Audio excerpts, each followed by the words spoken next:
이생망이라고요? 뭐 별거 있습니까? 안녕하세요. 행복한 부자가 되고 싶으세요? 이너프입니다.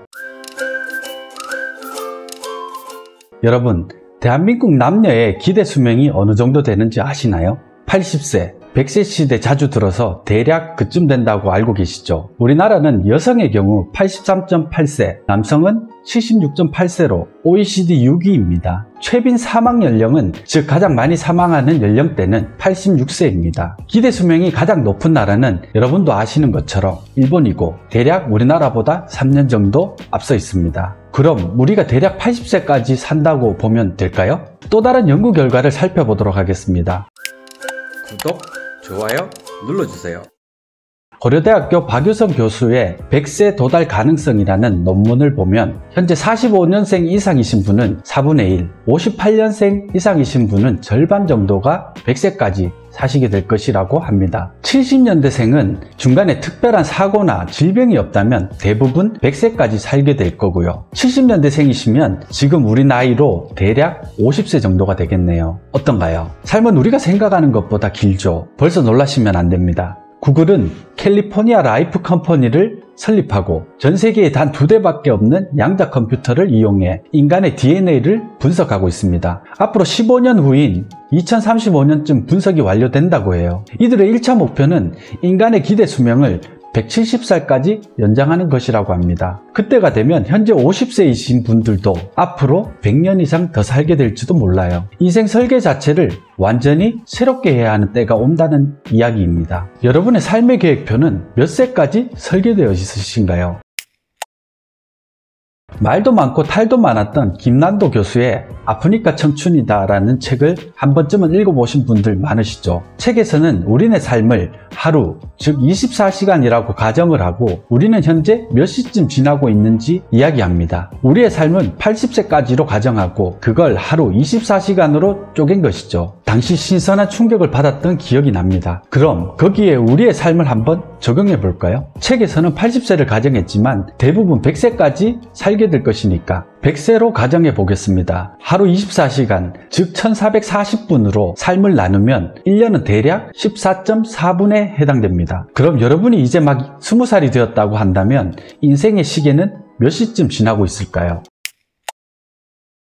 감이 잘 안 잡히시죠? 총 288분을 사신 것이니까 1시간에 해당되는 60분으로 나누면 아직 어둠이 채 가시지도 않은 새벽 5시쯤 되겠네요. 30세이신 분들은 몇 시쯤일까요? 이제 막 7시가 지나고 있습니다. 보통 우리는 이때 일어나서 하루를 시작하죠. 40세이신 분들은 대략 9시 30분. 이제 막 회사에 출근해서 하루 일과를 시작할 시간이겠네요. 50세이신 분들은 이제 인생의 반환점을 도셨습니다. 정원해요. 즐거운 점심시간이죠. 인생의 후반기를 위해 점심 식사를 든든히 해야 할 때겠네요. 일반적으로 은퇴가 시작되는 60세이신 분들은 어떨까요? 태양빛이 가장 뜨거운 2시 30분 정도가 됩니다. 직장을 은퇴하고도 아직 살아야 할 날들이 많죠. 아직 한낮이잖아요. 그런데 20, 30대이신 분들조차도 이번 생은 망했다는 뜻으로 이생망이라는 신조어를 만들어 사용하고 있는 것 같아요. 아직 오전 9시도 안 지났는데 말이죠. 이제 막 하루를 시작해야 할 때 벌써 오늘 하루가 망했다고 하면 어쩝니까? 한 세대 전 60세까지 무탈하게 살았다고 환갑잔치를 열어 성대하게 축하해주던 그때와 지금은 다릅니다. 기대 수명이 배에 가까이 늘었잖아요. 그럼 당연히 인생 시계도 새로 세팅해야 하지 않을까요? 그러면 또 어떤 분들은 이렇게 말씀하실 거예요. 지금 우리 사회를 보라고. 흑수저니 금수저니 이미 태어날 때부터 계층이 정해지고 그걸 뛰어넘는 것이 아주 어려워지지 않았냐고요. 과거에는 개천에서 용도 나왔을지 몰라도 지금은 택도 없는 소리라고 합니다. 맞아요. 자본주의 사회가 고도화될수록 계층 간의 벽은 높아지고 더욱 단단해지고 있습니다. 하지만 이건 우리 사회가 함께 해결해 나가야 될 문제지 개개인이 포기하고 주저앉아 있을 이유가 되지는 못해요. 우리 모두가 힘든 상황에 처해 있다는 것에 대해서는 저 역시 100% 공감합니다. 하지만 포기하고 주저앉아 있는 것에는 동의할 수가 없어요. 인생이 길어진 만큼 그에 맞게 마음가짐도 바뀌어야 한다고 생각합니다. 지금 우리 세대의 30대는 아버지 세대의 20대와 같아요. 그때는 고등학교를 졸업하고 사회생활을 시작하거나 결혼을 시작하신 분들도 많았죠. 지금은 어떤가요? 사회에 나오기까지 준비하는 시간이 10년은 길어진 것 같습니다. 결혼도 마찬가지고요. 늦었다고 생각하지 마세요. 지금 이 순간이 무언가 변화하기 위한 우리 생의 가장 빠른 시간입니다. 이제는 너무 많이 들어서 식상한 이야기 몇 가지 해볼까 합니다. 인터넷에 떠돌아다니는 말 중에 90세 노인이 인생에서 가장 후회스러운 것에 대해 이야기한 것이 있죠. 60세에 은퇴할 때까지는 정말 열심히 살았고 성공한 삶이었다고 스스로 자부했다고 합니다. 문제는 그 이후에 발생합니다. 은퇴 시점을 인생의 끝으로 여긴 나머지 딱 거기까지만 계획을 세운 거죠. 그 이후 아무런 계획도 없이 그저 시간만 보내게 된 것이 문제였습니다. 자신에게 그렇게 오랜 시간이 주어질 줄은 몰랐다는 거예요. 만일 그때 지금까지 산 날의 절반 가까운 시간을 더 살아야 한다는 것을 알았다면 그렇게 무의미한 시간을 보내지 않았을 거라고 후회를 합니다. 그래도 그분은 거기에서 포기하지 않았어요. 그때부터 남은 생을 위해 새롭게 외국어 공부를 시작했다고 합니다. 또 다른 이야기를 해보겠습니다. 매일경제에 연재된 세광테크놀로지 정광호 대표의 이야기입니다. 솔개라는 새가 있습니다. 지구상에서 가장 장수하는 조류로 알려져 있죠. 솔개는 최고 약 70년의 수명을 누릴 수 있다고 하는데 이렇게 장수하려면 약 40세가 되었을 때 매우 고통스럽고 중요한 결심을 해야 한다고 합니다. 솔개는 약 40세가 되면 발톱이 노화하며 사냥감을 그다지 효과적으로 잡을 수 없게 된다고 합니다. 부리도 길게 자라고 구부러져 가슴에 와닿을 정도가 되고 깃털이 짙고 두껍게 자라 날개가 무거워져 하늘로 날아오르기가 나날이 힘들게 되죠. 이쯤이 되면 솔개에게는 딱 두 가지 선택이 있다고 합니다. 그대로 죽을 날을 기다리든가 아니면 반년에 걸친 매우 고통스러운 갱생 과정을 수행하는 것입니다. 갱생의 길을 선택한 솔개는 먼저 산 정상 부근으로 올라가 둥지를 짓고 고통스러운 수행을 시작한다고 합니다. 먼저 부리로 바위를 쪼아 부리가 깨지고 빠지게 만들어요. 그러면 서서히 새로운 부리가 돋아나기 시작합니다. 그런 후 새로 돋은 부리를 이용해 발톱을 하나하나 뽑아냅니다. 그리고 새로 발톱이 돋아나면 이번에는 날개의 깃털을 하나하나 뽑죠. 이리하여 약 반년이 지나 새 깃털이 돋아난 솔개는 완전히 새로운 모습으로 변신하게 됩니다. 그리고 다시 한번 힘차게 하늘로 날아올라 인생의 후반을 맞이한다고 합니다. 어떤가요?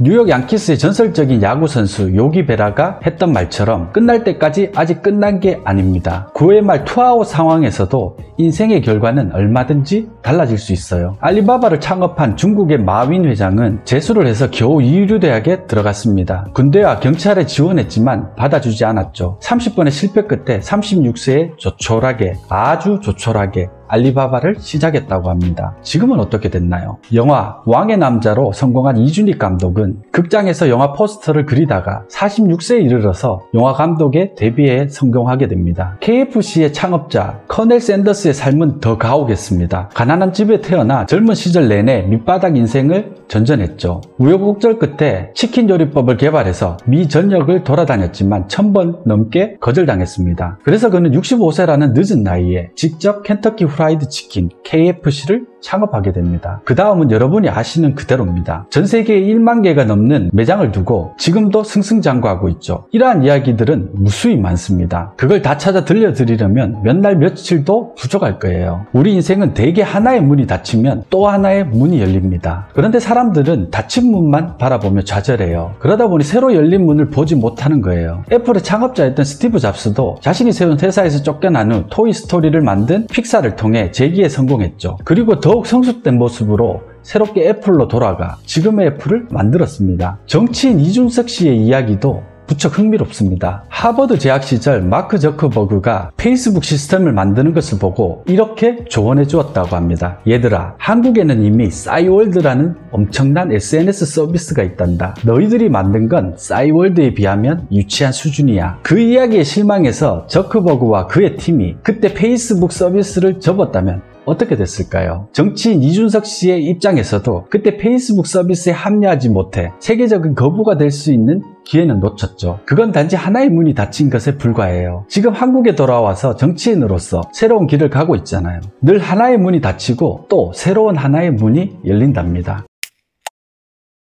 사람은 나이가 들어 늙는 것이 아닙니다. 꿈꾸기를 멈추고 성장하고자 하는 의지를 접는 순간 비로소 늙기 시작합니다. 저 멀리 반짝이는 별을 목표로 삼으세요. 그렇게 노력하다 보면 비록 실패하더라도 저 하늘 어디쯤엔가 다다르게 될 겁니다. 지금까지 인생 시기에 대한 비유를 통해 우리 모두는 아직 젊다고 이야기한 이유가 뭘까요? 바로 조바심을 내지 마시라는 말을 꼭 전하고 싶어서입니다. 조바심은 항상 일을 그르칩니다. 그리고 사기꾼들은 조바심을 내는 사람, 쓸데없이 욕심을 부리는 사람을 노립니다. 그분들은 현실을 있는 그대로 직시하지 못할 가능성이 크거든요. 지금 아니면 안 된다. 이번이 마지막 기회다. 빨리 계약금 입금하시는 분이 임자다. 뭐 이런 말들이 이성을 마비시키죠. 상식적으로 불가능한 수익을 보장한다거나 잘 모르는 사람이 당신에게 특별히 무언가 알려준다고 하면 의심부터 하셔야 해요. 10 중 9은 당신이 가진 것들을 빼앗기 위해 접근했을 가능성이 큽니다. 부정적인 마인드를 가지신 분들은 속으로 이렇게 생각하실 거예요.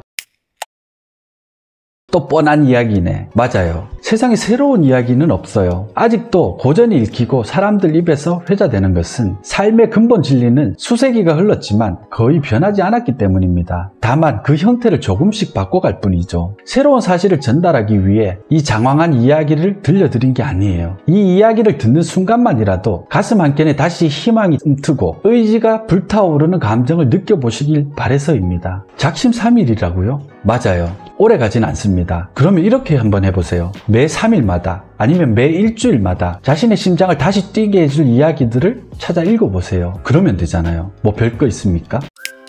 구독, 좋아요 눌러주세요.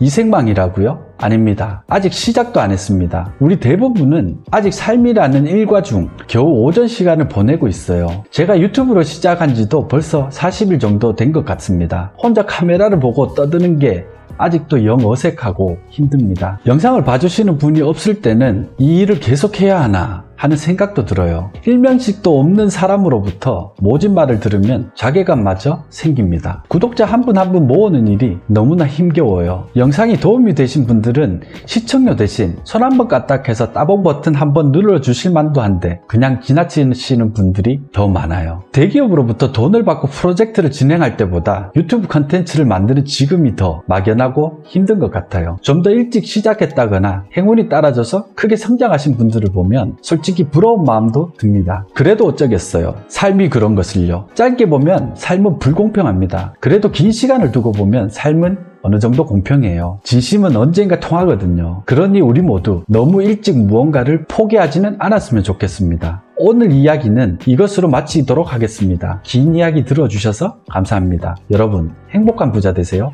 고맙습니다.